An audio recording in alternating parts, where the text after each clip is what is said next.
125 Coolster, and after you watch the assembly video, we want to teach you what to do after it's fully assembled.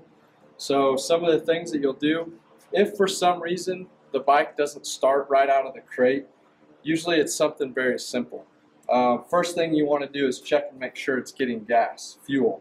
So make sure that your fuel's on, and if you want, you can even pull that hose off to make sure there's gas flowing through the petcock. That's one thing. So then you know it's getting fuel. The next thing that you can do, if you come over here, this is the spark plug. Okay? This is the coil. If you take the spark plug out and you plug the spark plug into here, if you touch the end of the spark plug onto the coils of the motor and simply press down on the Kickstarter, it'll turn over very easy, and you'll be able to see spark at the end of the spark plug. That's how you know you got spark.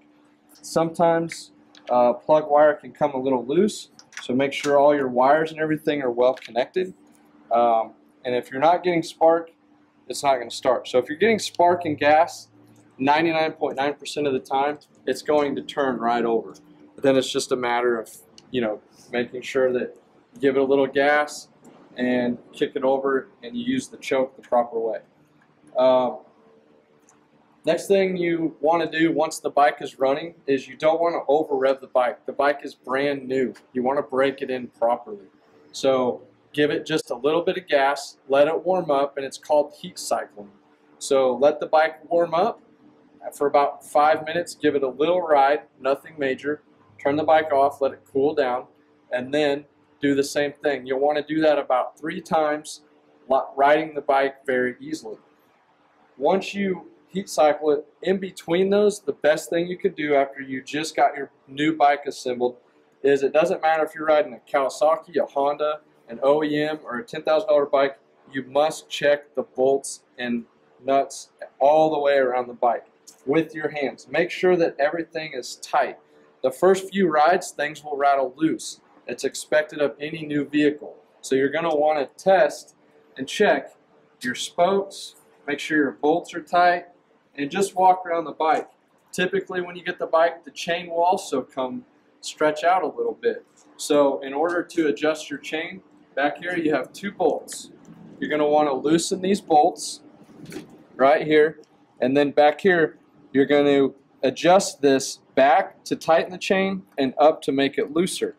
Now, what a lot of people do is they do one side and the chain tightens. That puts the wheel cockeyed. You have to adjust both sides equally in order to make the wheel and the chain stay true. If the wheels come side, your chain will continue to fall off. Next thing you want to do, make sure your brakes and everything are proper, and also check your oil. After you give it the brake in, you're going to want to remove your oil drain plug bolt right here. Let the oil drain out, and then put the drain plug back in, and you're going to want to put 10W40 in here, and there's a dipstick, but it takes 1 quart of oil. And then you're going to want to make sure and check your dipstick and make sure that it's not too full. It's right in between those lines. And you're going to want to check your oil always before you ride. The most important part about owning a dirt bike is the maintenance and making sure that you stay on top of it. If you stay on top of your nuts and bolts and take care of your bike, change the oil frequently, you're not going to have problems with it.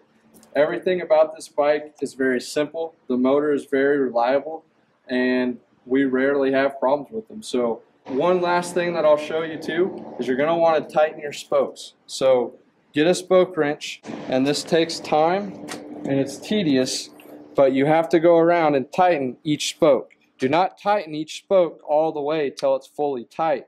What you want to do is do it half turn to a full turn all the way around your wheel.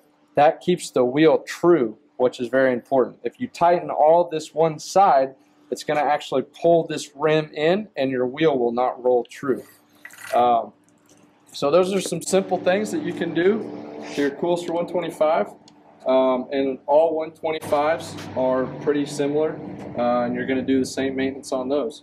So hopefully you checked out our action video giving a demonstration of this product, doing the maintenance video and the assembly. You should be good to go. Have fun.